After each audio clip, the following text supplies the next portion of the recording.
अर्थ नवा अध्याय। जय श्री कृष्ण। इधर वृंदा ने सपन देखा कि उसका पति सारे शरीर में तेल लगाकर नंगा शरीर भैंस पर सवार होकर दक्षिण दिशा की ओर प्रेतों के साथ जा रहा है। यह सपन देख उसे बड़ी चिंता हुई और अटारी तथा गौशाला कहीं भी विश्राम नहीं मिला। तब वह एक वन से दूसरे वन में चली गई। वहाँ वृंदा ने सिंह जैसे मुख वाले 2 राक्षस देखे। उन्हें देखते ही वह डर के मारे भागे। आगे जाकर उसने शिष्य सहित एक तपस्वी मुनि को देखा और उनसे अपनी रक्षा के लिए कहा। उसकी प्रार्थना पर मुनि ने अपनी एक हुंकार से उन राक्षसों को भगा दिया। तत्पश्चात वृंदा ने मुनि से विनयपूर्वक कहा कि महाराज, मेरे पति जालंधर तथा महादेव जी में घोर युद्ध हो रहा है। उसमें किसकी विजय होगी, कृपा करके बताइए, क्योंकि आप सर्वज्ञ हैं। यह सुनकर मुनि ने ऊपर को देखा। उसी समय 2 बंदरों ने आकर मुनि को प्रणाम किया और मुनि के संकेत पर वे दोनों बंदर वहाँ से चले गए। फिर थोड़ी देर बाद वे दोनों आकाश की ओर से आए और उन्होंने वहाँ जालंधर दैत्य का सिर और धड़ लाकर फेंक दिया। वृंदा अपने पति के मृत शरीर को देखकर बहुत दुखी हुई और रोने लगी। तत्पश्चात मूर्छित होकर पृथ्वी पर गिर पड़ी। मुनि ने अपने कमंडलों से उस पर जल छिड़का तो उसे कुछ चैतन्यता आई और तब वह पुनः विलाप करती हुई मुनि से बोली कि महाराज, जिसने देव, गंधर्व और विष्णु सहित तीनों लोकों को जीत लिया, वह शिव के हाथ से कैसे मारा गया। हे मुनि, आप बड़े सामर्थ्यवान हैं। इसी प्रकार मेरे पति को फिर जीवित कर दीजिए। तब मुनि कहने लगे कि शिवजी के हाथ से मारे हुए को कौन जीवित कर सकता है, परंतु फिर भी तुम पर कृपा करके हम इसको जीवित कर देते हैं। ऐसा कहकर मुनि अंतर्ध्यान हो गए। जालंधर जीवित होकर वृंदा के साथ प्रेमालाप करता हुआ आलिंगनबद्ध हो गया।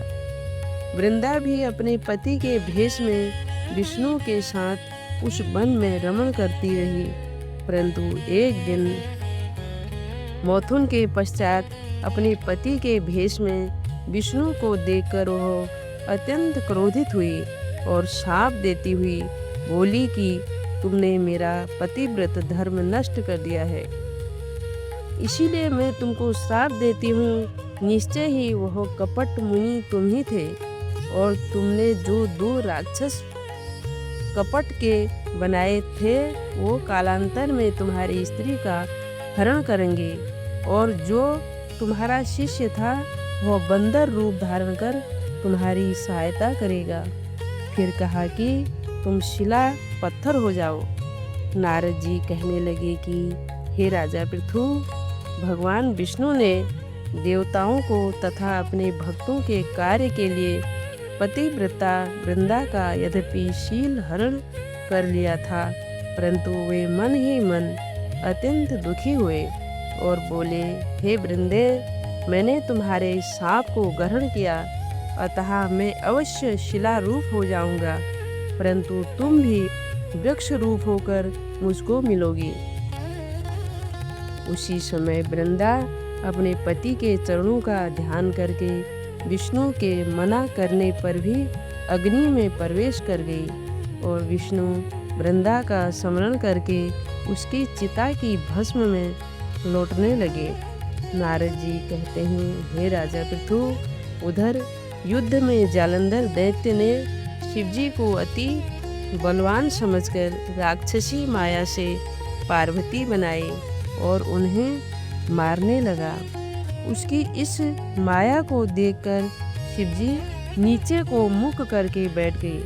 तभी अच्छा अवसर देख जालंधर ने अनेक बाण शिवजी के मारे इस प्रकार शिव को संकट में ग्रसित देखकर विष्णु भगवान वहां पर आए और शिवजी को राक्षसी माया का ज्ञान कराया। तब शिवजी बड़े भयंकर वेग से राक्षसों को मारने लगे। शिवजी की इस तीक्ष्ण बाण वर्षा के आगे शुंभ और निशुंभ भी ना ठहर सके और वह युद्ध क्षेत्र से भाग खड़े हुए। तब शिवजी ने उनको श्राप दिया क्योंकि तुम युद्ध में से भाग गए हो, इसीलिए पार्वती के हाथ से मारे जाओगे। उधर जिस समय वृंदा का पतिव्रत धर्म नष्ट हुआ तभी जालंधर का बल समाप्त हो गया। ठीक इसी समय विष्णु ने अपना सुदर्शन चक्र अपना तेज सहित शिव को दे दिया। फिर शिवजी ने अपना ऋषियों के तप का, पतिव्रता स्त्रियों का तथा ब्रह्मा जी का तेज उसमें जोड़कर जालंधर दैत्य का पर छोड़ दिया, जिससे उसका सिर कटकर भूमि पर गिर पड़ा। सिर और धड़ अलग होते ही जालंधर का तेज उसके शरीर से निकल श्री शिवजी में तथा वृंदा का तेज श्री पार्वती जी में समा गया। उधर विष्णु वृंदा की चिता में लौटने लगे। तब सब देवताओं ने शिवजी की स्तुति की और कहा कि महाराज, जालंधर को मारकर आपने देवताओं का बड़ा उपकार किया है, परंतु एक महान अनर्थ हो रहा है, कृपा करके उसका भी कुछ उपाय कीजिए। भगवान विष्णु वृंदा के पतिव्रत धर्म से मोहित होकर लगातार उसकी चिता भस्म पर लौट रहे हैं और किसी प्रकार का विश्राम नहीं पा रहे हैं। तब शिवजी ने कहा कि हे देवताओं, तुम सब भगवान की योग माया की शरण में जाओ, वही सब संकट हरेगी। तब सब देवता योग माया की शरण में जाकर उनकी स्तुति करते हुए बोले, हे देवी, आप सारे जगत को उत्पन्न करने वाली, पालन और नाश करने वाली हो। सतोगुण, रजोगुण और तमोगुण तुमसे ही उत्पन्न है। ऐसी प्रकृति देवी को हमारा नमस्कार है। तुम्हारी माया को ब्रह्मादि देवता भी नहीं जानते हैं। उस देवी को हमारा नमस्कार है जिसके भक्तगण अनादर तथा मोह को प्राप्त नहीं होते। ऐसी मूल प्रकृति को हमारा नमस्कार है। उस समय देवताओं ने एक तेज देखा और आकाशवाणी सुनी कि गौरी, लक्ष्मी और सरस्वती रजोगुण, सतोगुण और तमोगुण रूप से मैं ही हूँ, वही तीनों तुम्हारा कार्य सिद्ध करेगी। उन देवियों की तुम आराधना करो।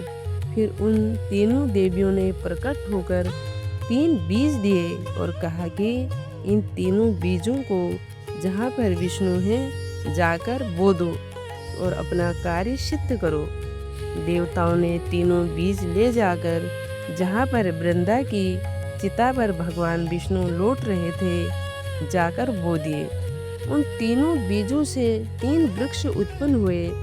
रजोगुण सरस्वती से, आंवला तमोगुण गौरी से, तुलसी और सतोगुण लक्ष्मी से मालती हुई।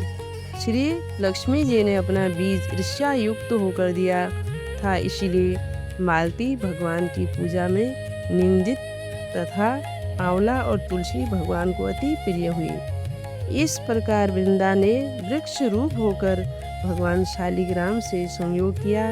इसी कारण कार्तिक के उद्यापन में भगवान की पूजा तुलसी के मूल में होती है। नारद जी कहते हैं कि हे राजा पृथु, जिस घर में तुलसी का वृक्ष होता है उसमें यमदूत कभी नहीं जाते।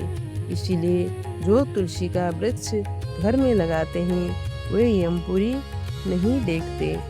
नर्मदा तथा गंगा का जल और तुलसी का पूजन, यह तीनों कार्य बराबर हैं। चाहे मनुष्य कितना ही पापी क्यों ना हो, परंतु मृत्यु समय जिसके प्राण मंजरी सहित निकल जाते हैं वह पापों से मुक्त होकर भगवान के वैकुंठ धाम को प्राप्त हो जाता है। जो मनुष्य तुलसी तथा आंवले की छाया में अपने पितरों का श्राद्ध करता है उसके पितर मोक्ष को प्राप्त हो जाते हैं।